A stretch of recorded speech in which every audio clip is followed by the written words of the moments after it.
Hi, and welcome back to Not Backpacking. My name's David, and today I want to talk to you about 10 things you need to know before you visit Bangkok. We've learned these things, some of them the hard way, on our recent 2-continent, 5-country trip across Asia and Europe.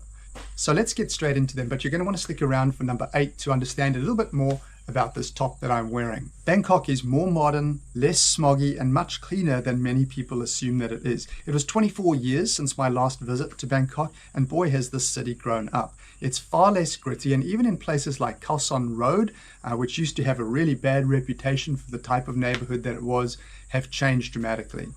So we're here at Bangkok's famous Khao Son Road. Last time I was here was 20 years ago, and it really feels a lot safer than it was at that time.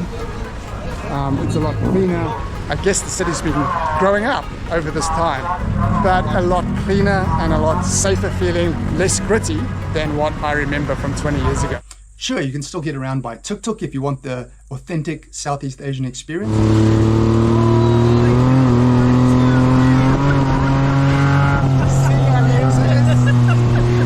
But these days you can hop on the metro, use a metered taxi, or even a ride-share service.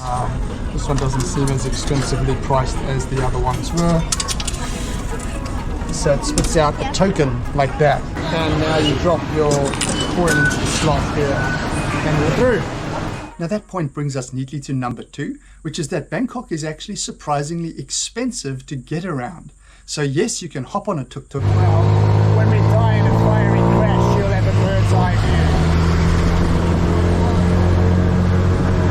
But it's probably going to cost you as much as a meal for 2 people over relatively short distances. You can also get on the beautiful modern metro that they have, but again, we found that surprisingly expensive. The subway is actually quite expensive when you compare it to South Korea or Taiwan, for example.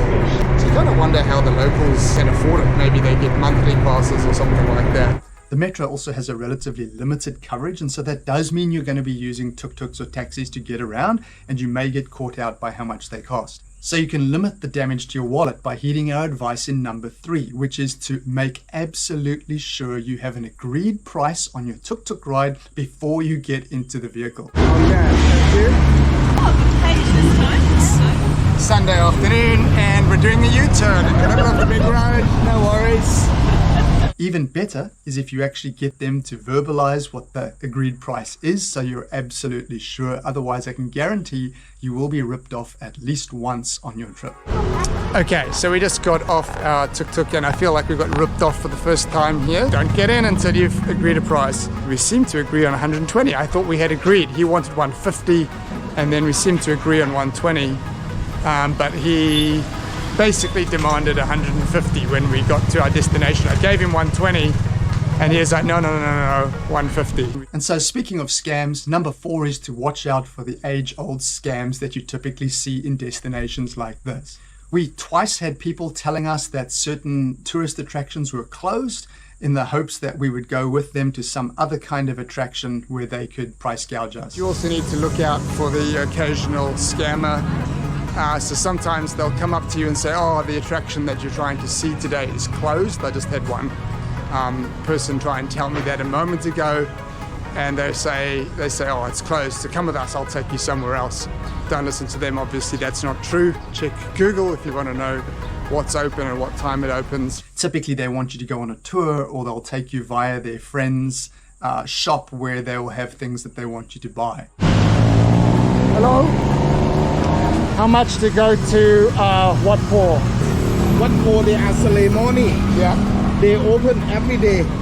Today after 5 o'clock open again free. Right. I don't want to sell you anything. Now you take your family, go to the river. Yes, we will. You don't take picture me a lot. We are problem. Today you go to Wat Po, on the way you go to the river. So it does look like those guys down at the tuk-tuk stop, including the teacher who was very friendly and spoke good English, were trying to scam us. Yep. Because he kept saying, no, Wat Po is closed, it's only opening at 5 o'clock again, it's only 2:15 now, or you should take this river cruise around here, it's only open today. and you just got to stick to your guns and say, no thank you, I think we will go and check it out for ourselves. But then he also had his friend there because they offered us a ridiculously cheap Yes. tuk-tuk to get to a different place, as if we would, accept that. Yes. Now, number 5 is really important. Bangkok, like all of Thailand, is still really a cash society. That means you need to make sure that you have enough cash with you or you're going to run out. I recommend you get a really good idea of what you're going to need for each day and then add on another 20 or 30% just to make sure. I really got caught out by the fact that they only accept cash for entry here. We're leaving tomorrow morning, so I always try to minimize the amount of money that I change. We've been surprised here at how much you have to use cash for everything. So now we're going to go and find a money changer or a bank again to try and change a little bit more money. Now, there are typically quite a few money changers around the touristy areas, but we were actually surprised that often they're not open, say on a Saturday morning at 8 or 9 a.m. And so that can catch you out. We were also surprised that even places like Wat Po, that has a relatively expensive entry fee, only took cash. Okay, so tickets are 300 baht each. Kids don't get any discount and they only accept cash, which is a little bit annoying. We're probably going to run out of cash. One company has the airport money exchange contract sewn up, and so you can expect to get a really lousy deal at the airport. So change the minimum that you can. However, we did find that when we got to Wat Arun, where we desperately needed to get some money because again we could only pay in cash, there was a mobile exchange from the same company that runs the airport contracts, and their exchange rates were much better. The saga of having no money continues. I actually found this mobile money exchange part. It's the same company that has exchanges at the airport, but at the airport they're a complete rip-off. Here their rates are very competitive. Now, we're halfway through our list of the 10 things you must know before you visit Bangkok, but there's so much more to tell you in this video. You're also going to want to click like and subscribe so that you can stay up to date with us and join us as we continue our travel adventure through 5 countries across 2 continents.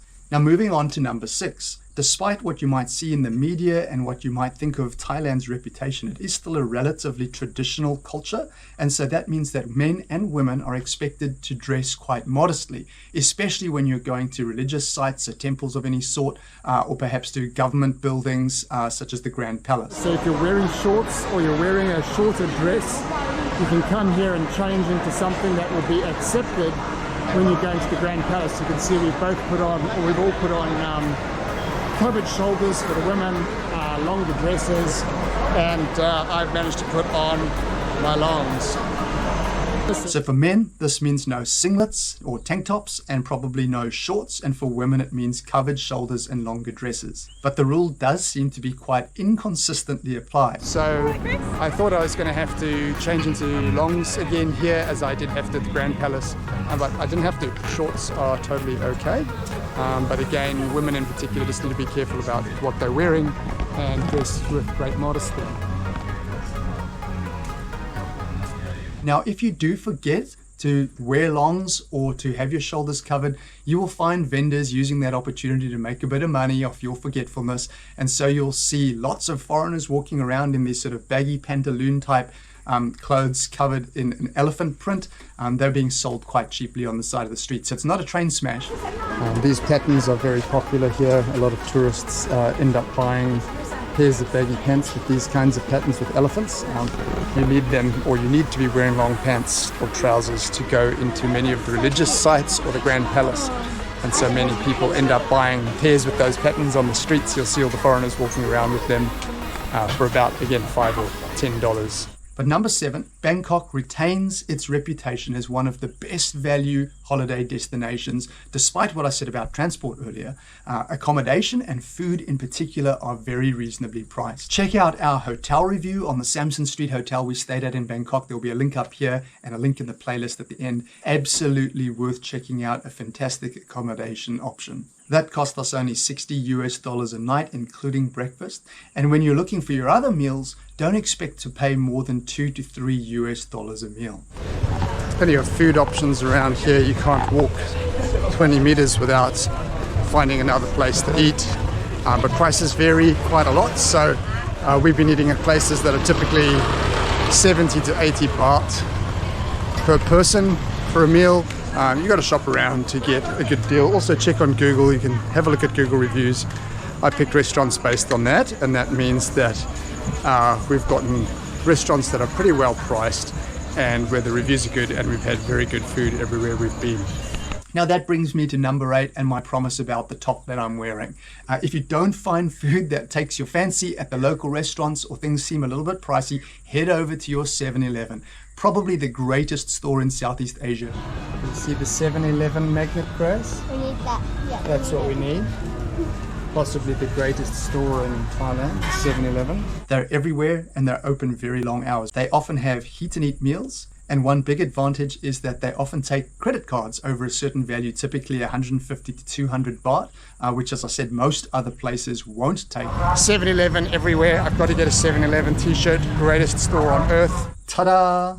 Now, number 9 is that I wouldn't recommend drinking the water here, but you can buy bottled water really cheaply. So in a lot of Western countries or developed economies, you buy bottled water and it's actually really expensive. It's a premium item. But in Bangkok, bottled water is cheap and it's everywhere. You'll typically pay about 50 US cents for a 50-ounce bottle of water. It is really warm inside here, so it's open air. It's not air conditioned, although you're undercover, so you will feel it. Make sure you bring water with you to hydrate. Number 10 on our list of the 10 things you must know before you visit Bangkok. And I know it's a bit of a cliche, but the people here in Bangkok are incredibly friendly. Now, that's not the case everywhere we've visited on this trip. Here's looking at you, Barcelona. Barcelona, first class visitors, second class locals. Tourism, thanks for nothing. And that gives you an idea of some of the response here to over-tourism. But we found that everyone, even from the scammers to the tuk-tuk drivers, to restaurant staff, to hotel staff, were incredibly welcoming and friendly.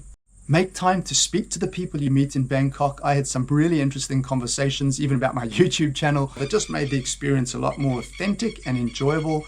If you have a language barrier, smile. It goes a long way in bridging that cross-cultural divide. So hopefully this list of 10 things you must know before you visit Bangkok was useful for you. Get out there, go and visit if at all you have the opportunity. We absolutely enjoyed our time in the city. Don't forget to comment down below on what you have found to be the best part of traveling to Bangkok or anywhere else. Don't forget to hit like and subscribe so you can follow us on the rest of our 5-country, 2-continent trip. Take care, we'll talk again soon.